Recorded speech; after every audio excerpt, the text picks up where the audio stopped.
Hello friends, welcome to my channel Sheetal's kitchen Gujarati. આજે આપણે બનાવવાના છીએ ભાખરીઓ લાડુ, જે કે આપણે તળ્યા વગર બનાવતા હોઈએ છીએ અને એકદમ હેલ્ધી સરસ એવો ગોળવાળો આજે આપણે લાડુ બનાવવાના છીએ મિત્રો।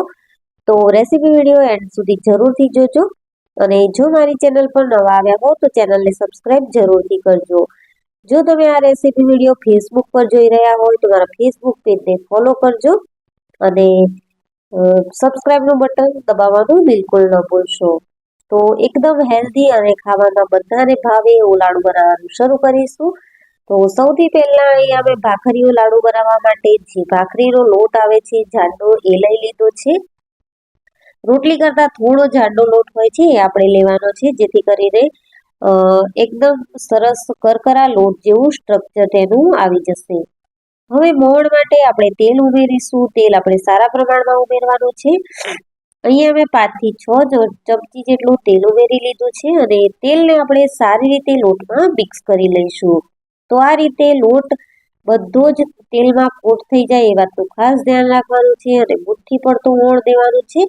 થોડું થોડું પાણી ઉમેરતા જઈ અને આપણે કઠણ એવો લોટ બાંધી લઈશું। લોટ બાંધતી વખતે ખાસ ધ્યાન રાખવાનું છે મિત્રો કે લોટ આપણે કઠણ જ બાંધવાનો છે, સહેજ પણ ઢીલો રાખવાનો નથી। જો લોટ કઠણ હશે તો જ તેની ભાખરી સરસ એવી ક્રિસ્પી બનશે અને લાડવાનું જે સ્ટ્રક્ચર છે તે સરસ એવું દરદરું બનીને રેડી થશે। લોટ રેડી કર્યા પછી આપણે તેને 20 મિનિટ જેવો રહેવા દીધો હતો, તો લોટ સરસ સેટ થઈ ગયો છે। ફરીથી 1 થી 2 મિનિટ માટે આપણે તેને કેળવી લઈશું અને ત્યારબાદ તેમાંથી મોટી આપણે ભાખરી બનાવી લઈશું।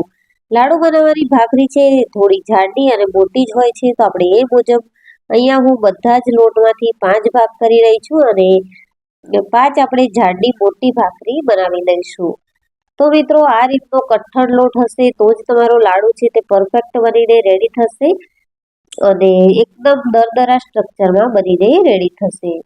તો જાડી ભાખરી આપણે વણી લેવાની છે આ રીતે અને ત્યારબાદ તેમાં આપણે આ રીતે વેલણની મદદથી ગોબા પાડી લેવાના છે। જે રીતે કાઠિયાવાડી લોકો ગોબા ભાખરી બનાવતા હોય છે એ રીતે આપણે વેલણથી આમાં ગોબા પાડી લઈશું, જેથી કરીને ભાખરી જાડી હોવાના કારણે બફાવામાં વધારે વાર નહીં લાગે। આ રીતે ગોબા પાડેલા હશે તો ભાખરી છે તે સરસ એવી શેકાઈ અને રેડી થશે। બંને બાજુ પલટાવીને આપણે ભાખરીને સરસ એવી શેકી લેવાની છે।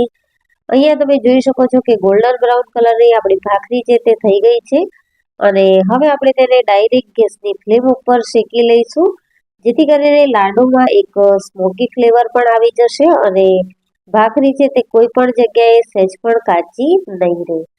તો આ રીતે આપણે ગેસની ફ્લેમને મીડિયમ રાખી અને ભાખરીને પલટાવતા જઈ અને સરસ એવી બંને બાજુથી શેકી લેવાની છે। મિત્રો મેં અહીંયા સાઈડમાં બીજા તવામાં બીજી ભાખરી પણ શેકાવા મૂકી દીધી હતી, તો તેને પણ આપણે આ રીતે ગેસની ફ્લેમ ઉપર ડાયરેક્ટથી શેકી લઈશું। બધી જ ભાખરીઓ આપણે સેમ પ્રોસેસથી શેકવાની છે અને ખાસ આ ભાખરીમાં જે ગોબા આપણે વેલણથી પાડીએ છીએ તે પાડવાનું સહેજ પણ ભૂલવાનું નથી અને ગોબા એ રીતે પાડવાના છે કે ભાખરીમાં સંપૂર્ણ કાણું ન થઈ જતા એક ગોબાની જેમ તે ઉપસી આવે। આ પ્રોસેસથી કરશો તો ભાખરી છે જે લાડુ બનાવવાની તે સરસ બનશે અને લાડુ પણ તમારો બહુ સરસ બનીને રેડી થશે।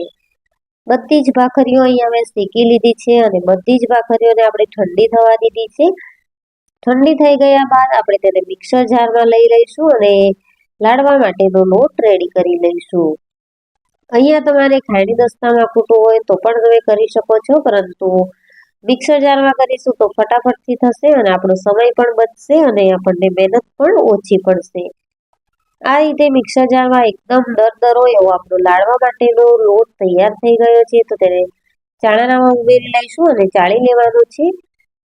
આમ તો કાંઈ રહેતું નથી મિક્સર જારમાં, પરંતુ કોઈક વાર જો ભાખરીનું બાઈટ રહી ગયું હોય તો તે ચાળવામાં આવી જશે। આ રીતે મેં બધી જ ભાખરી છે તેને મિક્સર જારમાં પીસી લીધી છે અને સરસ એવો લાડવા માટેનો દરદરો લોટ બનીને રેડી થઈ ગયો છે। બધું જ મિશ્રણ આપણે ચાળી લેવાનું છે। અહીંયા તમે જોઈ શકો છો કે ભાખરીનો કોઈ ટુકડો કે કશું જ વધારાનું બચ્યું નથી, પરંતુ ચાળવું ખૂબ જરૂરી છે। હવે આપણે લાડુ બનાવવા માટેનું મિશ્રણ એક મોટા બાઉલમાં રેડી કરીશું। તો ભાખરીનો જે ચૂરમો કર્યો છે તેને આપણે મોટા બાઉલમાં લઈ લઈશું અને તેમાં જ આપણે ઘી ગોળનો પાયો કરવાનો છે. તો આ રીતે મોટા બાઉલમાં લઈ લીધું છે. હવે ઘી ગોળનો પાયો કરવા માટે અહીંયા મેં 100 ગ્રામ જેટલું ઘી લીધું છે અને તેમાં 200 ગ્રામ જેટલો આપણે ગોળ ઉમેરીશું. મિત્રો, ગોળનો લાડુ કોને ન ભાવે? ખાંડનો લાડુ હોય તો ઓછા લોકો ખાય છે, પરંતુ ગોળનો લાડુ જો બનાવેલો હોય તો બધાને ખૂબ જ ભાવે છે. એ પછી નાના બાળકો હોય કે મોટા હોય. આ રીતે આપણે મીડિયમ ગેસની ફ્લેમ ઉપર ગોળને ઓગળવા દેવાનો છે અને ખાસ ધ્યાન રાખવાનું છે મિત્રો કે ગોળનો પાયો છે તે આપણે કડક કરવાનો નથી, પરંતુ જ્યાં સુધી આ પાયામાં ફૂલ પડે ત્યાં સુધી આપણે તેને થવા દેવાનું છે. એકદમ સોફ્ટ અને સ્મૂથ લાડુ આપણે બનાવીને રેડી કરીશું. જો પાયો કડક થઈ જશે તો લાડુમાં પણ એક જાતનો કઠણ એવો ભાગ આવી જશે. એટલા માટે આપણે ખાસ ધ્યાન રાખવાનું છે. આ સ્ટેજ ઉપર ગેસ બંધ કરી અને બધો જ ગોળનો પાયો છે તે લાડુના મિશ્રણમાં ઉમેરી લઈશું. તો આ રીતે ગોળનો પાયો કરતી વખતે પણ આપણે ધ્યાન રાખીશું. અમુક ટિપ્સ સાથે તમે બનાવશો મિત્રો તો પરફેક્ટ એવી રેસીપી બનીને રેડી થશે. 1 ચમચી જેટલો અહીંયા મેં ઇલાયચીનો પાવડર ઉમેરી દીધો છે અને સાથે જ 1 નંગ જાયફળને આ રીતે આપણે છીણીની મદદથી છીણી લઈશું.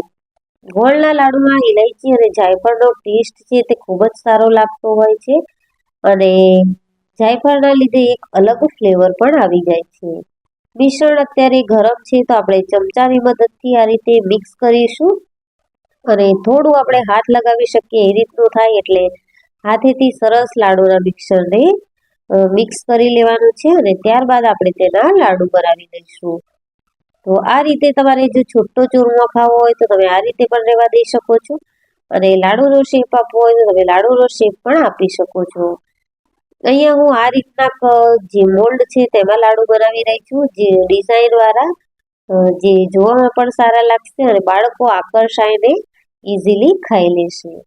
તો અમુક વાર બાળકોને આ બધી વસ્તુ ખવડાવવામાં આપણને તકલીફ પડતી હોય છે, પણ જો થોડી ક્રિએટિવિટી સાથે બનાવશું તો બાળકો સામેથી માંગીને ખાશે અને એ બાને તે હેલ્ધી પણ ખાઈ શકશે.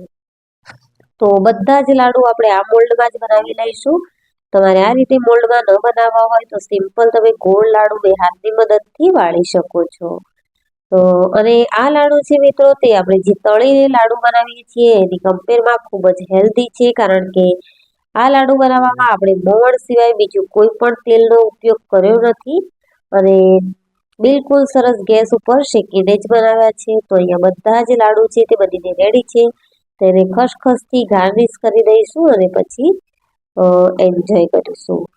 તો મિત્રો, આ લાડુની રેસીપી તમને કેવી લાગી તે મને કમેન્ટ સેક્શનમાં જરૂરથી જણાવજો અને જો રેસીપી વિડીયો ગમ્યો હોય તો વિડીયોને એક લાઇક ચોક્કસથી કરજો. તમારા ફ્રેન્ડ્સ અને ફેમિલીમાં વિડીયોને શેર કરજો અને ચેનલને સબસ્ક્રાઇબ કરવાનું બિલકુલ ના ભૂલશો. ફેસબુક પર જોતા હો તો મારા ફેસબુક પેજને ફોલો કરજો. Thank you.